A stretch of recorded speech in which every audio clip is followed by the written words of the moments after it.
আমরা ক্ষমতার দেখা পেলে, চেয়ার একটা পেলে আমরা যেন জালিম হয়ে না উঠি। আমরা যখন ক্ষমতাশীল হই, আমরা যখন প্রধানমন্ত্রী হই, আমরা যখন প্রেসিডেন্ট হই, আমরা যখন পাওয়ারফুল হই, আমাদের সবচেয়ে বড় পরিচয় যে আমরা আব্দুল্লাহ, আল্লাহর গোলাম, এটা আমরা ভুলে যাই। আমরা তো একটা দেশের মালিক হই এখন, অমুক দেশের প্রেসিডেন্ট, অমুক দেশের প্রধানমন্ত্রী। উনি গোটা বিশ্বের প্রতাপশালী রাজা ছিলেন জুলকারনাইন। তারপরেও উনি যে আব্দুল্লাহ, উনি যে আল্লাহর গোলাম, এটা তিনি ভুলে যাননি। আমরা যে আল্লাহর গোলাম, এই চিন্তাটা, এই সেন্সটা যদি আমাদের মাথায় থাকে, তাহলে ক্ষমতা আমাদেরকে দাম্ভিক বানাতে পারে না, আর ওই ক্ষমতা আমাদেরকে ফিতনায়ও ফেলবে না। ক্ষমতার ফিতনা, এই ফিতনা থেকে বাঁচার জন্য সর্বশেষ আল্লাহ তাআলা জুলকারনাইনের ঘটনা বলেছেন। অনেক বড় বাদশা ছিলেন, পৃথিবীতে 4 জন বাদশা গোটা বিশ্ব শাসন করেছেন। 2 জন কাফির, 2 জন মুমিন।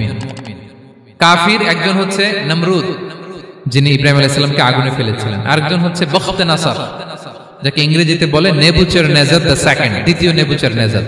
তারা কোনো নির্দিষ্ট এরিয়ার বাউন্ডারির বাদশা না, গোটা বিশ্বের বাদশা ছিলেন। এই 2 জন কাফির। আর 2 জন বাদশা ছিলেন, গোটা বিশ্বকে শাসন করেছেন, তারা ছিলেন মুমিন। একজন হচ্ছে সুলাইমান আলাইহিস সালাম, আল্লাহর নবী। আরেকজন হচ্ছে জুলকারনাইন, গোটা বিশ্ব শাসন করেছেন, প্রাচ্য থেকে পাশ্চাত্য সব জায়গায় তিনি গিয়েছেন, ইসলামের বাণী প্রচার করেছেন, জালিমদেরকে শায়েস্তা করেছেন। তো এরকম দিক বিদিক তিনি জয় করতেছিলেন। অনেকে জুলকারনাইনকে আলেকজান্ডার দ্য গ্রেটের সাথে গুলিয়ে ফেলে না।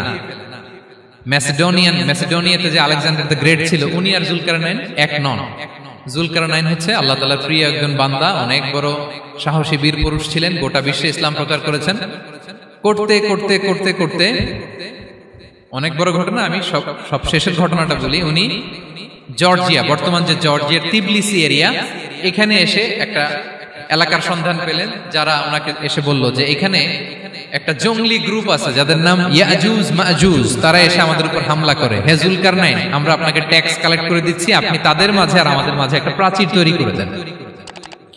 আপনারা ইয়াজুজ মাজুজের নাম শুনেছেন না? ইংরেজিতে বলে গগ ম্যাগগ। নূহ আলাইহিস সালামের 4 সন্তান ছিল, হাম, সাম, ইয়াফাস, কানাআন। এই ইয়াফাসের বংশধর হচ্ছে ইয়াজুজ মাজুজ, জঙ্গলি, হাজার হাজার শুধু বংশ বিস্তার করে। তারা এসে লোকালয়ে মানুষের উপর আক্রমণ করে, তাদের গবাদি পশু এগুলো ছিনিয়ে নেয়, ফলমূল খেয়ে ফেলে। তো জুলকারনাইন বাদশার কাছে যখন বিচার দেওয়া হলো, উনি বললেন ঠিক আছে, তোমাদের ট্যাক্স দেয়া লাগবে না, তোমরা শারীরিক পরিশ্রম করে আমাকে সাহায্য করো। তো উনি বর্তমানে হচ্ছে এক পাশে কৃষ্ণ সাগর, ব্ল্যাক সি, আরেকদিকে কাস্পিয়ান হ্রদ বা কাস্পিয়ান সাগর, এর মাঝখানে 1200 কিলোমিটার লম্বা মাউন্টেন রেঞ্জ, পাহাড়ি এরিয়া, আপনারা গুগলে দেখবেন। এইখানে 2 পাহাড়ের মাঝখানে ফাঁকা জায়গায় তিনি বড় বড় লোহার পাত প্রথিত করলেন, গেড়ে দিলেন। এরপরে তামা, সীসা গালিয়ে বিশাল একটা ওয়াল তৈরি করলেন। এটা জুলকারনাইন উনার বানানো ওয়াল বা ড্যাম, প্রাচীর। এখন আর ইয়াজুজ মাজুজ আসতে পারে না, ওরা আর আসতে পারে না। ওরা প্রতিদিন এটা ভাঙার চেষ্টা করে, কিন্তু ভাঙতে ভাঙতে আরেকটু ভাঙলেই ভেঙে যাবে। ওরা বলে আগামীকাল ভেঙে ফেলবে, ইনশাল্লাহ বলতে ভুলে যায়।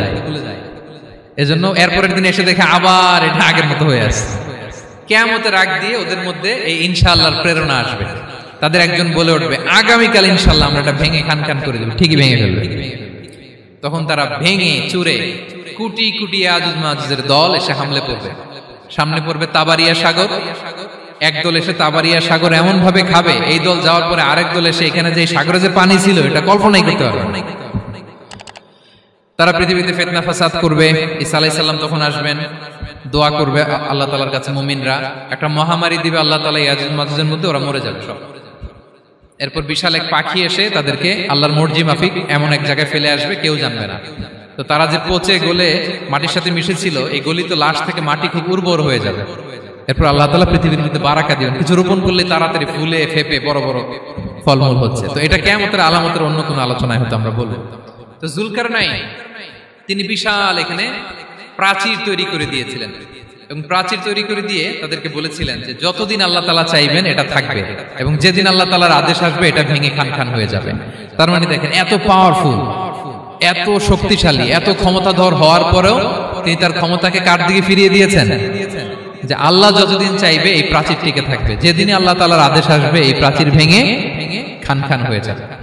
সো আমরা ক্ষমতার দেখা পেলে, চেয়ার একটা পেলে আমরা যেন জালিম হয়ে না উঠি। এটা হচ্ছে এখান থেকে শিক্ষা। আমরা যেন জুলুম না করি। উনি সম্পদের মালিক ছিলেন, ক্ষমতার মালিক ছিলেন, কিন্তু উনি যে আল্লাহর বান্দা এটা ভুলে যান নাই। আমরা যখন ক্ষমতাশীল হই, আমরা যখন প্রধানমন্ত্রী হই, আমরা যখন প্রেসিডেন্ট হই, আমরা যখন পাওয়ারফুল হই, আমাদের সবচেয়ে বড় পরিচয় যে আমরা আব্দুল্লাহ, আল্লাহর গোলাম, এটা আমরা ভুলে যাই। আমাদের আসল পরিচয় কি? আমরা আল্লাহর গোলাম। আমরা যে আল্লাহর গোলাম, এই চিন্তাটা, এই সেন্সটা যদি আমাদের মাথায় থাকে, তাহলে ক্ষমতা আমাদেরকে দাম্ভিক বানাতে পারে না, আর ওই ক্ষমতা আমাদেরকে ফিতনায়ও ফেলবে না। আমরা তো একটা দেশের মালিক হই এখন, অমুক দেশের প্রেসিডেন্ট, অমুক দেশের প্রধানমন্ত্রী, উনি গোটা বিশ্বের প্রতাপশালী রাজা ছিলেন জুলকারনাইন। তারপরেও উনি যে আব্দুল্লাহ, উনি যে আল্লাহর গোলাম, এটা তিনি ভুলে যাননি। তাহলে এইভাবে যদি আমরা এই ফিতনাগুলো থেকে বাঁচার চেষ্টা করি, তাহলে এই ফিতনা থেকে আমরা বেঁচে থাকতে পারবো। এবং দাজ্জাল যদি এই মুহূর্তেও আসে, সে আমাদেরকে বিভ্রান্ত করতে পারবে না। পারবে? পারবে না ইনশাআল্লাহ। ইনশাআল্লাহ বলেন। আর ভবিষ্যতের সব কাজের আগে আমরা সবসময় কি বলবো? মনে থাকবে সবার? আল্লাহ তাআলা আমাদের সবাইকে কথাগুলো বোঝার ও আমল করার তৌফিক দান করুক।